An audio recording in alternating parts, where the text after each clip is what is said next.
কোথায় পুতিনের মুখোমুখি হচ্ছেন ট্রাম্প? ডোনাল্ড ট্রাম্প সবচেয়ে বেশি আলোচনায় আসেন তার বৈদেশিক নীতি নিয়ে। তার চিন্তা অন্য ১০ জন মার্কিন প্রেসিডেন্টের থেকে ভিন্ন হয়।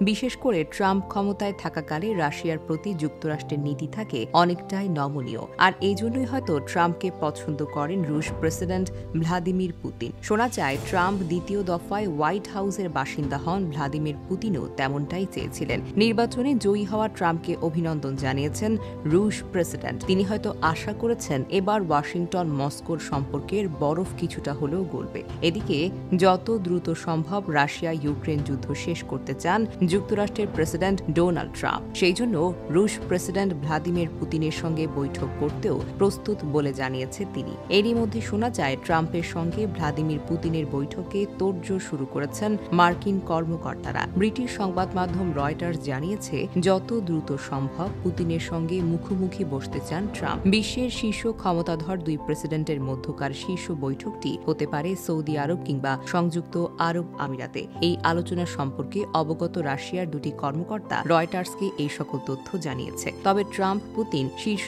বৈঠকের সম্ভাব্য স্থান নিয়ে আলোচনা চললেও এর আনুষ্ঠানিকতা কবে নাগাদ শুরু হবে তা এখনও স্পষ্ট নয়। যদিও সংশ্লিষ্ট সূত্র বলছে এ বছরের শেষ নাগাদ ট্রাম্প পুতিনের বৈঠকটি হতে পারে।